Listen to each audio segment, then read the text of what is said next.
바로 모두 자리에 앉아 내용을 말씀드리겠습니다. 1930년 3월 25일 경기도 포천구에서 육형제 가운데 둘째로 태어난 고이용규 회장님은 1952년 한양대학교 정신과학과를 졸업하시고 1955년 신의 모태가 되는 신흥치과 재료상인을 창업하셨습니다. 1970년에는 국내 최초로 치과용 엑스레이기 이가니아와 신흥 최초의 유리두체로 에어톱을 출시하였으며 1972년에는 국내 최초로 치과용 주사침을 생산하였습니다. 당시 의사의 줄을 이루던 열악한 국산 제조 환경 속에서도 꾸준한 R&D 투자와 인재 육성을 통해 치과 의료 장비의 국산화를 이루었으며 국내 치과 의료 제품을 세계 주요 국가에 수출하는 주요 산업으로 발전시켰습니다. 치과 기재 수출 선구자로서의 역량을 인정받아 1974년도에는 의료연구 최대 수출업자로 선정되어 보건사회장단 표창을 받으셨습니다. 또한 1990년 국내 의료기기 업체 최초로 기업 문제를 단행하여 상장기업 100대 기업으로 평가받았으며 1993년에는 상장기업 의령도 조사에서 신우위를 기록하며 주식회사 신은 코스피로 승격하였습니다. 설립 이래 불모지나 다름없던 치과 의료 장비의 국산에 앞장서고 세계 시장에 진출하여 국가 경제 발전에 기여하셨으며 국민보건 형성에 이바지한 국민을 인정받아 2004년 3월 제30일의 상봉의 날에 동탁 산업훈장을 수금하셨습니다. 일평생을 대한민국 치과산업 발전을 위해 헌신하신 고 이영규 회장님께서는 치과계 인재 양성을 위한 장학사업에도 신경을 기울이셨습니다. 1977년 치과고시 수석 합격자와 시대 수석 졸업자에게 수여하는 시원장을 시작으로 1999년부터 본격적인 장학사업을 시작하셨습니다.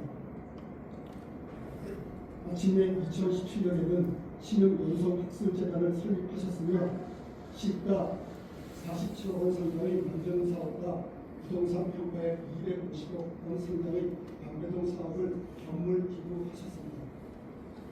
이를 바탕으로 전국 치과대학 및 치의학 전문대학원 재학생들에게 자학금을 지원하고 있으며 원성 자학 캠프도 운영하고 있습니다. 또한 올해로 20회를 맞지 않은 연성 치의학생을 시설하고 있습니다. 이처럼 고 이영규 회장님께서는 사회 환원, 치과계 부업 양성, 국내 치과 의료산업 발전과 국내 업체들이 국제 경제적 강화는 사회적인 책임을 다하며 사회 발전을 도식했습니다.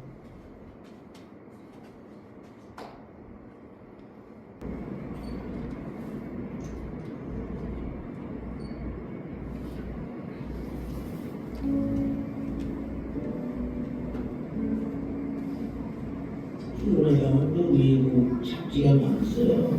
근데 거기서 보니까 그 외국에서는 치과의사의 지위라는 게 상당히 높이랍니다. 우리나라보다. 그러니까 우리나라도 치과의사의 지위들 이제 외국에 있을 것이다. 그러면 이제 사회는 치과 치과제가 발전할 수 있을 것이다 생각하고 시작을 해주고 있다 생각하고 있습니다.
세월이 상당히 빠른 것 같습니다.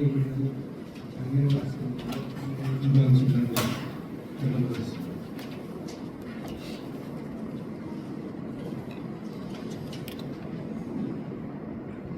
그 연성 캠퍼스로 명칭을 개명한 이 자리에서 이영규 회장님의 일기 추모식 및 평상 제막식을 열게 된 것을 뜻깊게 생각합니다.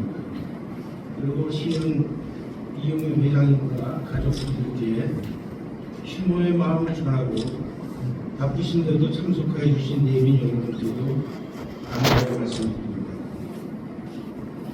추모식을 계기로 이영규 회장님의 인자하시면서도 강한 추진력의 모습이 기억이 납니다. 제가 태어난 해인데 1955년 시는 치과제로 상해를 설립하여 도전하지 않으면 미래는 없다는 인생 철학으로 회장님은 대한민국의 치과 산업 발전에 평생을 헌신하여 오셨습니다. 또한 연성 이영규 회장님은 기업의 사회적 이익 나눔이라는 ESG 경영 철학과 가난으로 인해 배움을 멈추어서는 안 된다는 회장님의 평상시 신념으로 2017년에 신흥연성 학술재단을 설립하셨습니다. 현재 재단은 치과계에서는 가장 규모 있는 350억 이상 규모의 자산 규모로 성장하였고 안정되게 사업을 추진하게 되었습니다. 재단의 장학 사업과 연성 치의학사를 통해 경제적인 어려움에 처한 11개 치과대학 학생과 치의학 연구자에게 많은 기여를 하고 있습니다. 재단은 이영규 회장님의 큰 뜻을 받들어 치과계를 돕는 가장 권위 있고 명예로운 재단이 될 것이라 확신합니다. 그리고 그동안 많은 도움을 주신 주식회사 신인 이영희 회장님께도 깊은 감사드립니다.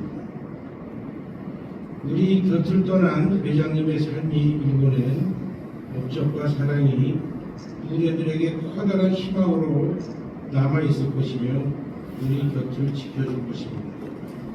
공인을 기리며 추모사를 마치겠습니다. 감사합니다.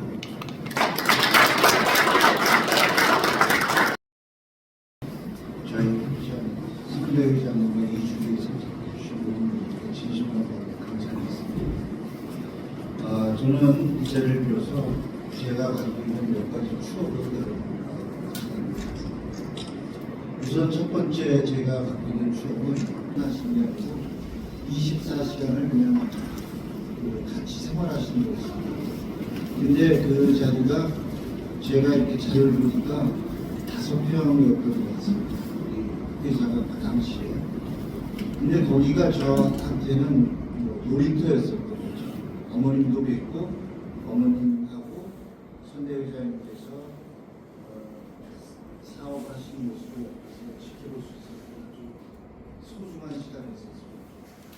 그리고 지금도 그때 이제 두 분이 사업과 관련해서 나누던 모습이나 그 말씀을 아직도 기억하고 있습니다. 그리고 두 번째로 제가 생각하는 저희 조기성 이사장님께서 말씀 주셨지만 굉장히 도전적이시고 미래에 대한 생각을 많이 가지셨습니다. 그래서 제가 이제 가끔 가다가 이제 농담으로 어떻게 얘기하냐면 저희 회장님 얘기를 하시면 그분 자식 한번 해본다고 그런 농담을 하곤 했었습니다. 근데 제가 갖고 있었던 기업 중에서 가장 힘들었던 기업 중에 하나는 제가 그때 70년대 초반에 저희 레진치 공장이 양주에 있었습니다. 양주에 레진치 공장이 있었는데 그때 레진치 공장을 몰려와가지고 오토바이가 그러니까 기아 혼다의 아주 가장 간단한 오토바이였지만 오토바이가 그 마당에 서 있는데 그걸 제가 궁금해서 이렇게 만져봤습니다. 만져보니까 저희 회장님께서 오셔서 저보고 작동법을 가르쳐 주셨어요. 그때가 이제 중학교 중학생이었는데 그러시더니 갑자기 타고 타보라고. 그래서 제가 그 처음으로 여기 오토바이를 당일 배워가지고 당일 타는데 사실 그때 굉장히 무서웠었습니다. 물론 자전거 타고 있었지만 자전거 탈 줄 알지만 오토바이라는 장비를 만진다는 게 굉장히 힘들었는데 회장님은 그걸 묵묵히 가르쳐 주시고 해봐라. 그렇게 저한테 이제 그 도전하도록 장려해 주셨고요. 그 다음에 이제 그 또 다른 도전은 제가 이제 그 대학을 졸업하고 뭐 다른 것을 하고 싶었던 것도 있었고 뭐 그렇게 시답지 않았던 것 같습니다. 근데 저희 회장님께서 저희 형님을 통해서 회사에 입사할 것을 굉장히 강권을 하셨어요. 그래가지고 제가 대학 졸업하던 해에 입사를 했는데 입사하고 난 다음에 바로 그 지금도 열심히 그 비즈니스 하고 있는 신성시대의 설립을 저한테 종용을 하셨어요. 그래서 저한테 그때 5천만 원 주시고 회사를 시작하라고. 그래가지고 제가 지금 생각하면은 아무것도 모르던 때였는데, 그러니까 제가 만으로 27살이고 우리 나이로 29일 때였죠. 1984년도에 신성을 창업했습니다. 그래서 창업하는데 제가 나중에 보니까 경영학 책들을 보니까 그 미국의 유명한 크리스텐슨 교수가 쓴 책에 이노베이터스 딜레마라는 책이 있는데 그거에 나왔던 그 기업들의 그 성장하는 회사들이 도전했던 내용들이 제가 이렇게 그 당시 경험했던 얘기들이 거기에 써 있었습니다. 그래서 제가 회장님을 생각한다면 오토바이를 갖다가 중학생 아들한테 오토바이를 타라고 권하셨던 때, 그 다음에 또 입사하기 얼마 안 된 그 아들에게 경영 수업 겸 여러 가지 이유로 그 회사 창업을 강요하셨던 모습, 그것을 굉장히 지금도 생각하고 그때 그런 도전적인 모습들이 지금의 우리 시대의 DNA에 남아있지 않나 이런 생각을 합니다. 그리고 또 이제 제가 이제 그 회사에서 일하면서 지금 기억에 남는 것이 이제 IMF 경제 위기 때하고 인터넷입니다. 그러니까 1997, 8년도하고 막 99년, 2000년도 그랬는데 제가 IMF 경제 위기가 발생했을 때 그 회장님께 여쭤봤습니다. 어떻게 하면 되냐 이런 상황에서. 근데 그때 하신 말씀이 저는 아직도 굉장히 생각합니다. 나도 모르겠다. 그때 무슨 뭐 이런 말씀 저런 말씀 하신 게 아니고 그냥 아주 간명하게 말씀하셨습니다. 나도 모르겠다. 그래서 제가 더 분발을 했던 것 같고요. 그 다음에 그 인터넷 혁명이 불려왔습니다. 그때도 제가 인터넷 뭐 전부 다 인터넷, 그때 여러분들 기억하실지 모르지만 골뱅이라고 있었습니다. 그런데 인터넷 혁명이 와서 어떻게 이것을 우리가 소화해낼 거냐 이걸 여쭤볼 때도 모르겠다 그런 말씀하셨습니다. 그래서 저는 그 두 번의 늘 생각하는 게 보통 얘기할 때 뭐 무신론자도 있고 유신론자도 있고 이런데 불가지론자가 있지 않습니까? 신이 있는지 없는지 잘 모르겠다. 근데 아마 경영 관점에서는 저희 회장님께서 정하셨던 그 불가지론적인 그 대답, 나도 모르겠다, 나는 모르겠다, 이 말씀을 저는 늘 되새기면서 지금도 임하고 있습니다.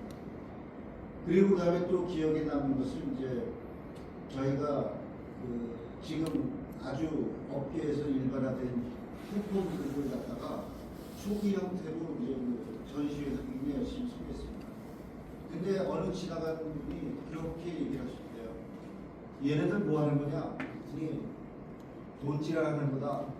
이 말씀을 드셨어요. 그러니까 저희가 이제 샘플 같은 걸 많이 드리니까 돈질하는다 이렇게 표현하시는데 그게 굉장히 화가 나셨던 것 같습니다. 그리고 저희 회장님을 잘 아시는 분들은 아시지만 평생을 근검절약으로 살아오신 분이기 때문에 그런 얘기를 들으신다는 게 굉장히 받아들이시기가 어려웠던 거죠. 그런데 그래서 저한테 굉장히 화를 내셨어요. 근데 제가 저희 회장님한테 화를 내시는 이유도 알지만 왜 제가 이런 결정했는가를 갖다 차분히 설명해 드렸어요. 저희가 우리 치과에서 잘 알고 있지만 덴탈잡을 통해서 덴탈잡 유료화를 통해서 사실 생각하지 못했던 그 돈이 들어오게 됐습니다. 근데 그 돈을 허투루 쓰지 않고 회사의 장기적인 성장 발전을 위해서 쓰겠다는 결정하에 결정된 것이 이런 의도입니다라는 것을 차분하게 제가 설명을 드렸어요. 근데 그 얘기를 다 들으시고 난 다음부터는 이해를 해주시고 다음부터 그거에 대해서 얘기를 안 하셨어요. 그리고 그다음에 더 관심을 가지셨던 건 덴탈잡의 운영이 잘 되고 예상대로 잘 운영이 되고 있는지 그 수입이 회사에서 한쪽비로 쓰는 거를 충분히 커버할 수 있는지만을 늘 물어보셨습니다. 또 한 가지 이제 또 사례는 조금 전에도 말씀드렸지만 굉장히 비싸게 샀다든지 낭비한다든지 이런 거를 굉장히 싫어하셨는데 제가 이제 여러 가지를 보면서 2010년 전후를 가지고 덴탈 이마트라는 온라인 쇼핑몰을 인수를 했습니다. 근데 인수하기 전까지는 상당히 많은 검토를 하고 인수를 했는데 업계에서 굉장히 저희가 비싸게 주고 인수했다라는 얘기를 많이 했었습니다. 당시에. 그러니까 온라인 쇼핑몰의 가치를 인정을 하느냐 못하느냐에 따라서 그 가치는 굉장히 다른데 그거에 대해서 일부에서 과도하게 좀 저희가 인수를 잘못했다 이런 거를 아마 저희 회장님께 좀 말씀드렸던 것 같습니다. 그래서 저희 회장님께서 그 얘기를 듣고 오셔가지고 굉장히 화를 내셨어요. 그런데 제가 납득을 시키려고 굉장히 애를 썼지만 그게 쉽지 않았습니다. 그래서 제가 최후에 저희 어머님께서 절대적이셨기 때문에 저희 어머님께 제가 도움을 요청했습니다. 이거를 좀 제 요령으로는 납득을 못 시켜드리니 어머님께서 좀 부탁을 드린다 그래서 저희 어머님께서 저희 아버님을 설득을 하셨습니다. 그 다음에 설득을 이해를 하시고 난 다음부터는 그 다음에 극적으로 어떤 반전이 있었냐. 지금은 이제 DB몰로 사명을 변경했는데 DB몰의 매일 매출 실적을 체크하시면서 굉장히 즐거워하셨습니다. 그래서 제가 저희 회장님께서 얼마나 빨리 세태에 수능하시고 그 적응력이 높으셨던 분인지를 갖다가 늘 생각합니다. 그리고 이제 마지막으로 한 가지 더 말씀드리고 싶은 것은 그런 와중에서도 이제 제가 못해드린 게 한 가지 있었습니다. 그것은 저희가 임플란트 사업을 시작했는데 뜻대로 되질 않았습니다. 그래서 회장님께서 굉장히 마지막까지 저한테 굉장히 부탁을 하셨습니다. 그래서 제가 2030년에 글로벌 톱5라는 캐치프레이즈를 내버렸지만 사실 제 마음속에는 글로벌 넘버원입니다. 근데 2030년이 어떤 해냐 저희 회장님의 탄생 100주년을 기념하는 해입니다. 그래서 2030년이 되면은 저희 에버테스 임플란트가 글로벌 넘버원이 될 수 있도록 지금부터 5년 반 정도 기간 동안 베스트를 다해서 우리 회장님께서 이루지 못하신 부분을 꼭 제가 이루고자 하는 그런 마지막 각오를 드리고 싶습니다. 오늘 마지막까지 참석해 주신 분 여러분들에게 감사드리고요. 그리고 그다음에 저희 회장님께서는 아까 우리 연역에도 말씀 주셨지만 육형제의 둘째로 태어나셨는데 제가 볼 때는 아마 그 육형제의 우애가 더 이상 좋을 수 없었던 분이셨던 것 같습니다. 그래서 회장님께서 다 잘하셨지만 그 중에서 특히 잘하셨던 것이 뭐 가하만사성 아닌가라는 생각을 하고 있고요. 오늘 또 장관님 두 분이 참석해 주셔서 저에게 더욱 큰 감회가 된 것 같습니다. 나는 오늘 마지막으로 여러분들께 진심으로 감사의 말씀드리고요. 2030년 우리 신흥이 글로벌 넘버원 임플란트 회사가 될 시간까지 여러분들께서 많이 응원해 주실 것을 부탁드리겠습니다. 감사합니다.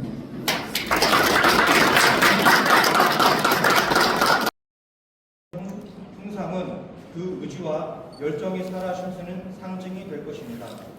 중림동 신흥 본사 12층에도 동일한 풍상이 마련되어 있습니다. 이로써 신흥 본사를 방문하시는 고객분들에게도 이영규 회장님의 리더십과 신흥의 비전을 전달할 수 있게 되었습니다. 그럼 지금부터 고 연송 이영규 회장님의 풍상 제막식을 거행하겠습니다.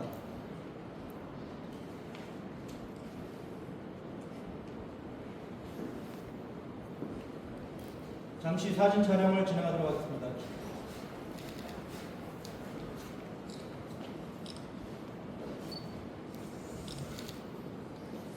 듣겠습니다. 제가 셋을 세면 줄을 잡아 당겨 주십시오.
어떤 일이든 한 업무를 하여 성공한다는 고 이영규 회장님의 말씀을 가슴에 담아 신흥은 강건한 마음으로 더욱 정진하겠습니다.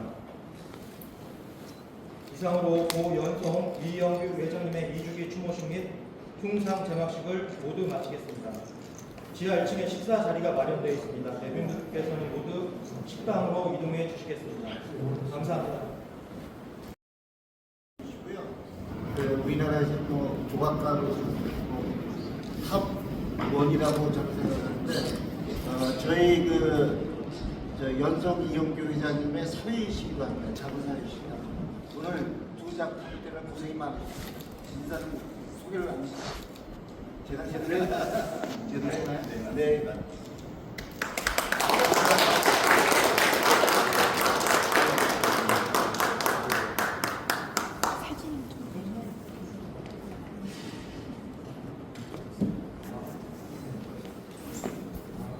죄송합니다. 사진 촬영을